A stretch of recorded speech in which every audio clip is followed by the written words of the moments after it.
हमारे मन में गंदे विचार क्यों आते हैं? हम नहीं चाहते, पर फिर भी हमारे मन में गंदे विचार आते रहते हैं। लेकिन क्यों? मन ही हमारा सबसे बड़ा दोस्त और मन ही हमारा सबसे बड़ा शत्रु है। जब हम अपने मन के हिसाब से चलते हैं तो मन हमें भटका देता है, और जब हम मन को संतुलित कर लेते हैं तो हम अपनी जिंदगी में सब कुछ पा लेते हैं। हम अपने मन में आने वाले गंदे विचारों को रोकने की कोशिश करते हैं, पर जितना हम रोकते हैं उतने ये विचार हमारे अंदर प्रवेश करते जाते हैं। आप जिस चीज से जितना दूर भागोगे उतनी ही वह चीज आपके पास आएगी। इसीलिए उस चीज से भागो मत, बल्कि उस पर संतुलन कायम रखो। एक बार एक युवक गौतम बुद्ध के पास आया और गौतम बुद्ध से बोला, हे बुद्ध, मेरे मन में इतने गंदे विचार क्यों आते हैं? मैं नहीं चाहता कि मेरे मन में गंदे विचार आए, पर मेरे मन में हमेशा काम वासना के विचार चलते रहते हैं और मैं इनके बारे में सोच सोचकर बहुत परेशान हूं। मेरी ऊर्जा और समय ये सब सोचने में ही नष्ट हो जाते हैं, और ये सब विचारों की वजह से मैं कभी कभी शांत नहीं रह पाता और मैं हमेशा ही स्त्रियों को देखकर मोहित हो जाता हूं। अपने आप को रोक ही नहीं पाता। बुद्ध मुस्कुराए और उन्होंने उस युवक से पूछा, क्या तुम्हें पता है कि यह काम वासना होती क्या है? फिर लड़के ने उत्तर दिया और कहा, बुद्ध, मुझे तो नहीं पता कि काम वासना होती क्या है, परंतु हां, ये जो भी है बहुत बुरी चीज है। फिर बुद्ध ने उस युवक से कहा, सबसे पहले तो तुम्हें यह समझना है कि प्राकृतिक रूप से जो भी चीज हमारे अंदर है वह बुरी नहीं है। हमारे जीवन में उसकी कुछ ना कुछ जरूरत होती है। वासना कोई बुरी बात नहीं है।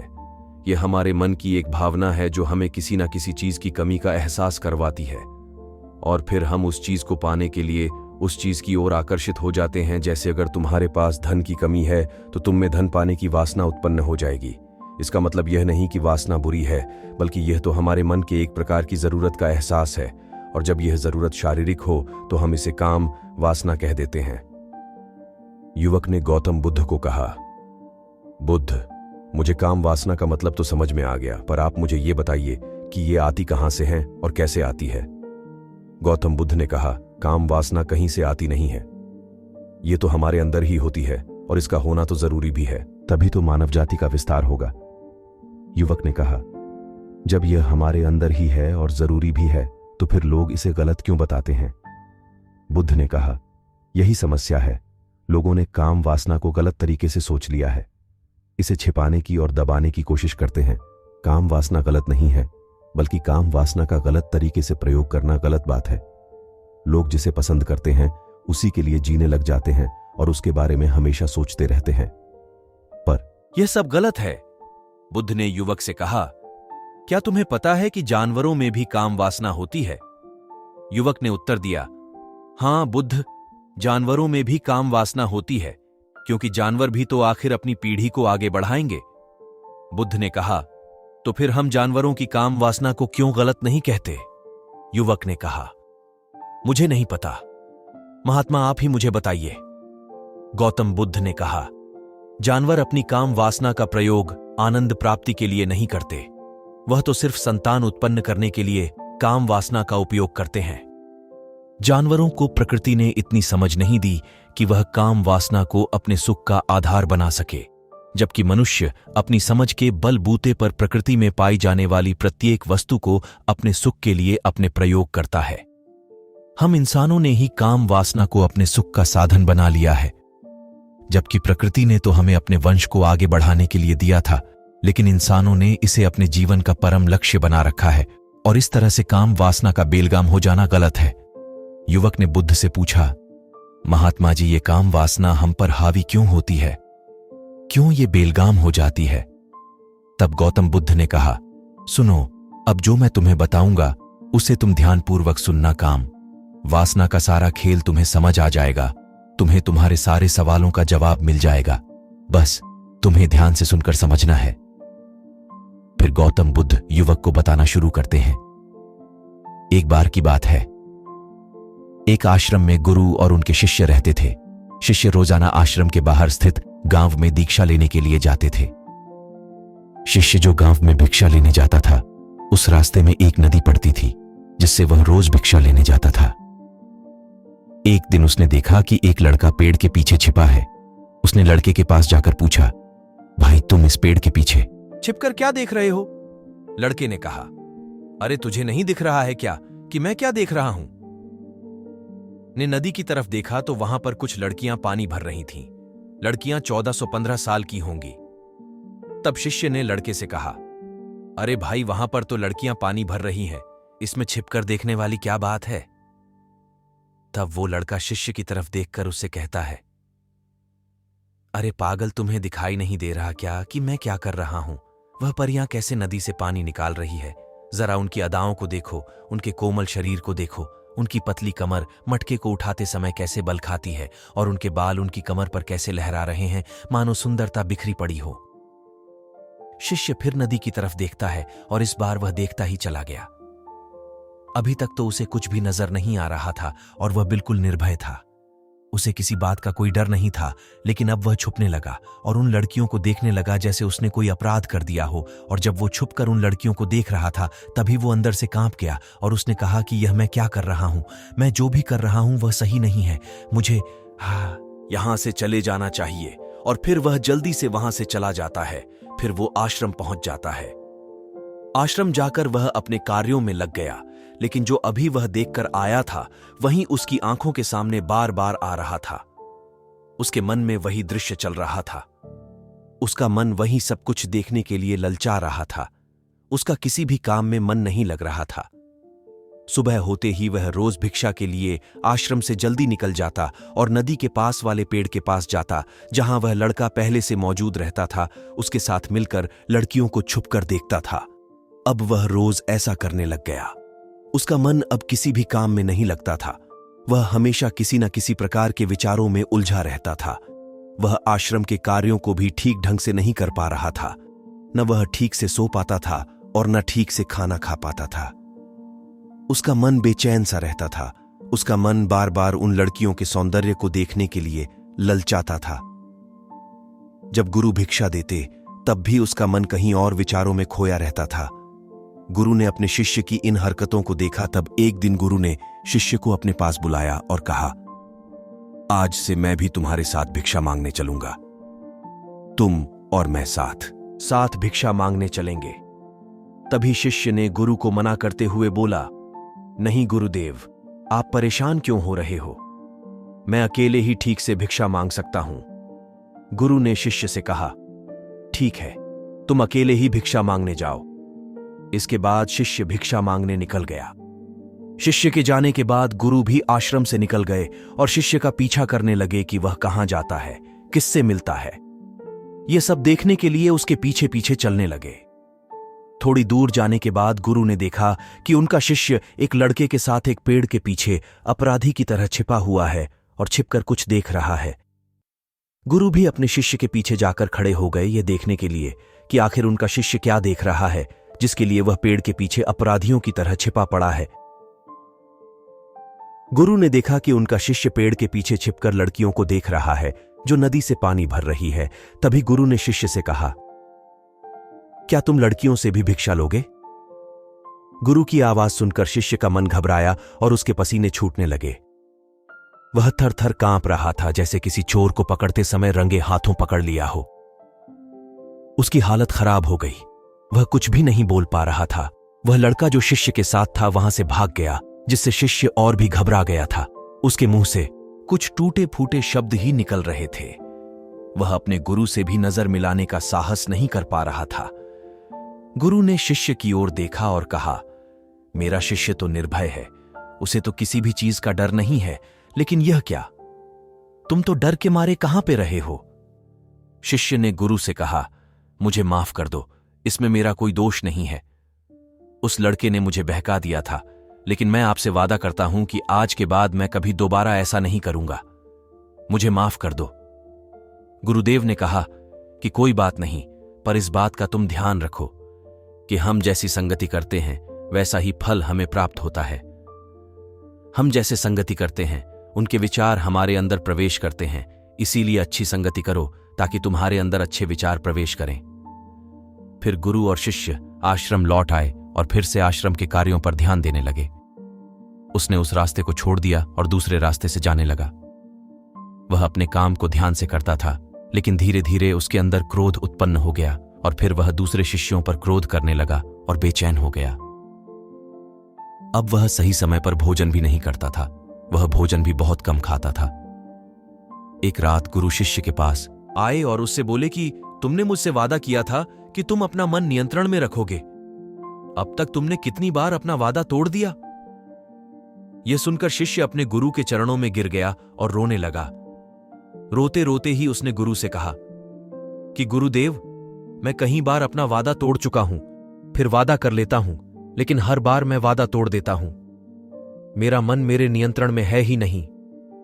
मैं बहुत कोशिश करता हूं कि मैं अपने मन से सारे बुरे विचारों को निकाल दूं, लेकिन मैं चाहकर भी ऐसा नहीं कर पा रहा हूं।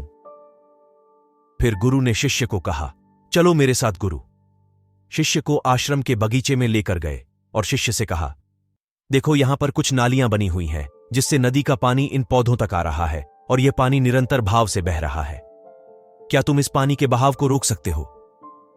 शिष्य ने कहा, हां गुरुदेव, मैं इस बहाव को रोक सकता हूं।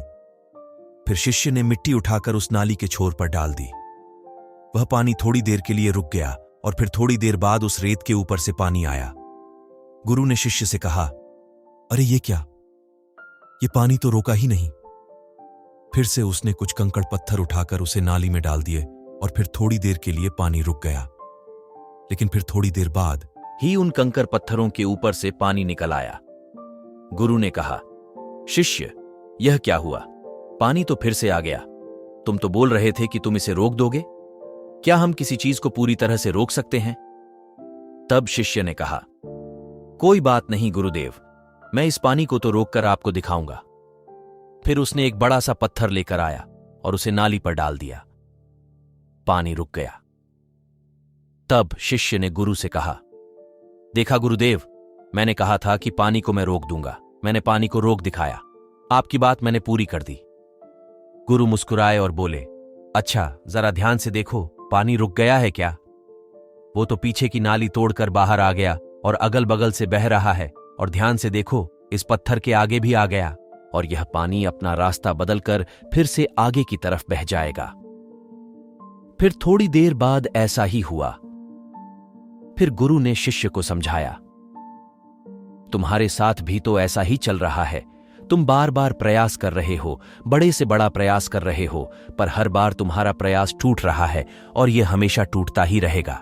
या पत्थर तुम्हारा प्रयास है और यह पानी तुम्हारे विचार। तुम कितना भी बड़ा पत्थर रख लो, लेकिन पानी तो अपना रास्ता बना ही लेगा। यह देखकर शिष्य ने पूछा, हे गुरुदेव, क्या कोई तरीका नहीं है जिससे मैं गंदे विचारों से बाहर निकल सकूं? गुरु ने कहा, एक तरीका है। यह पानी जिस नदी से आ रहा है, तुम वहां से इस पानी का रास्ता ही बदल सकते हो। गुरु शिष्य को एक नदी के पास ले गए जहां से उस बगीचे में पानी आ रहा था। गुरु ने शिष्य से कहा, वो पानी इसी नदी से जा रहा है। अगर हम यहीं से उसका रास्ता बंद कर दें जहां से पानी बगीचे में जा रहा है, तो क्या हम पानी को रोक नहीं सकते? शिष्य ने कहा, हां गुरुदेव, अवश्य ऐसा हो सकता है। मैं इस पानी को यहीं से बंद कर देता हूं। तब आगे की नाली में पानी जाएगा ही नहीं और फिर बगीचे में पानी ही नहीं जाएगा। फिर गुरु ने कहा, शिष्य, अगर पानी बगीचे में नहीं जाएगा तो पेड़ पौधों को पानी कहां से मिलेगा? उन पेड़ पौधों को तो पानी की आवश्यकता है। फिर शिष्य ने विचार किया और कहा, मेरे मन में तो यह बात आई ही नहीं। इस पानी का बगीचे में जाना जरूरी भी है। गुरु ने कहा, और उन पेड़ पौधों में कुछ ऐसे हैं जिनको रोज पानी की आवश्यकता है। वो तो मुरझाकर मर ही जाएंगे। पानी तो हमें खोलना ही होगा। शिष्य ने गुरु की बात सुनकर पानी का रास्ता खोल दिया। तब गुरु ने पूछा, अगर हम इस नदी के पूरे पानी को बगीचे की तरफ मोड़ दें तो क्या होगा? शिष्य ने उत्तर दिया, गुरुदेव, वहां पर जितने भी पेड़ पौधे हैं वो सब गलकर नष्ट हो जाएंगे और वहां पर कुछ नहीं बचेगा। गुरु मुस्कुराए और बोले, तुम इस बात को समझो, हमें किसी भी चीज को रोकना नहीं है, बस हमेशा संतुलन बनाए रखना है। कम पानी से भी पौधे नष्ट होते हैं और ज्यादा पानी से भी पौधे नष्ट होते हैं। हमारा जीवन संतुलन से ही चलता है। गुरु ने शिष्य से कहा, अगर मैं तुम्हें कुछ कहूं कि तुम आम के बारे में मत सोचो, तो तुम्हारे मन में सबसे पहले किसका चित्र आएगा? शिष्य ने बोला, गुरुदेव, मेरे मन में तो पहला चित्र आम का ही आएगा। गुरु ने कहा, जब हम गंदे विचारों को जबरदस्ती रोकने का प्रयास करते हैं तो वे और भी मजबूती से हमारे अंदर प्रवेश करते हैं। इसीलिए हमें उन्हें कभी भी दबाने की कोशिश नहीं करनी चाहिए। फिर गुरु ने शिष्य को कहा, हमारे गंदे विचार बुरे लोगों की संगति करने की वजह से भी आते हैं। कभी कभी कामुकता हमारे अंदर होती नहीं है, लेकिन कुछ अश्लील लोगों के साथ रहने की वजह से यह हमारे अंदर हावी हो जाती है। फिर शिष्य ने कहा, गुरुदेव आप सही कह रहे हैं, मैं अपने मार्ग से भटक गया था। फिर वह शिष्य उस रात बहुत ही चैन की नींद सोया। सुबह अपने कार्यों को पूरे मन से किया और फिर सुबह वह भिक्षा लेने के लिए उसी रास्ते से गया जहां वह लड़का आज भी पेड़ के पीछे छुपकर उन लड़कियों को देख रहा था। वह शिष्य उसे नदी पर गया जहां वह लड़कियां पानी भर रही थीं। उसने उन लड़कियों से पानी मांगा और उन लड़कियों में से एक लड़की ने उसे पानी पिलाया और उसे शिष्य के चरण छुए। शिष्य ने उसे आशीर्वाद दिया कि तुम्हारा कल्याण हो, जिससे कि मानसिकता सकारात्मक ऊर्जा से भर जाए। उसके चेहरे पर मुस्कान आ गई थी, जैसे कि उसे कुछ खोया हुआ वापस मिल गया हो। वह वापस अपने रास्ते से जाने लगा। तभी पीछे से वह लड़का आ गया जो पेड़ के पीछे छुपा हुआ था। वह शिष्य के पास आया और बोला, क्या बात है, आज तो तुमने नजदीक से दर्शन कर लिए, तुम तो मुझसे भी आगे निकले। तब शिष्य ने कहा, हम हमेशा दूसरों के दर्शन करने में ही व्यस्त रहते हैं, अपने दर्शन कर ही नहीं पाते। तुम कब तक इस पेड़ के पीछे छुपाते रहोगे? किसी को पसंद कर लो, उसे बोल दो। अगर वो भी तुम्हें पसंद करती है तो शादी कर लो और उससे पहले तुम कुछ बन जाओ, अपने आप को पहचान लो। ऐसे अपना समय बर्बाद मत करो। फिर वो लड़का रोज उस शिष्य से मिलने लगा और उसने लड़के को नदी पर ना जाने के लिए प्रेरित किया और फिर वह लड़का अपने जीवन में कुछ बनने के लिए संघर्ष करने लगा। तो तुमने देखा कि संगति का असर क्या होता है। अपनी संगति बदलो, अपने विचार बदलो। गुरु ने शिष्य से पूछा, क्या तुम्हें अपने सभी सवालों का उत्तर मिल गया? तब शिष्य ने कहा, हां महात्मा जी, आपका धन्यवाद। तब गुरु ने शिष्य से कहा कि जब तुम्हारे मन में गंदे विचार आए तब तुम अपने आप को दोषी मत मानो। ये शरीर है और ये सब इसने हजारों वर्षों से सीखा है। एक केवल तुम्हारे सोच लेने से या शपथ लेने से ये टूटने वाला है नहीं, लेकिन तुम्हारे पास वो शक्ति है, वो ऊर्जा है जिसका तुम्हें संतुलन उपयोग करना है। तुम एक जीवित ऊर्जा हो जो कुछ भी अनुभव करने के लिए स्वतंत्र हैं। इसीलिए तुम अपने आप को पहचानो। इस कहानी से हमें यह सीख मिलती है कि हमारे विचारों का महत्व कितना अधिक होता है। हमारे विचार ही हमारे भविष्य की दिशा को निर्धारित करते हैं। हमें सकारात्मक विचारों को अपने मन में पूरी शक्ति के साथ अपनाना चाहिए ताकि हम सही दिशा में आगे बढ़ सके।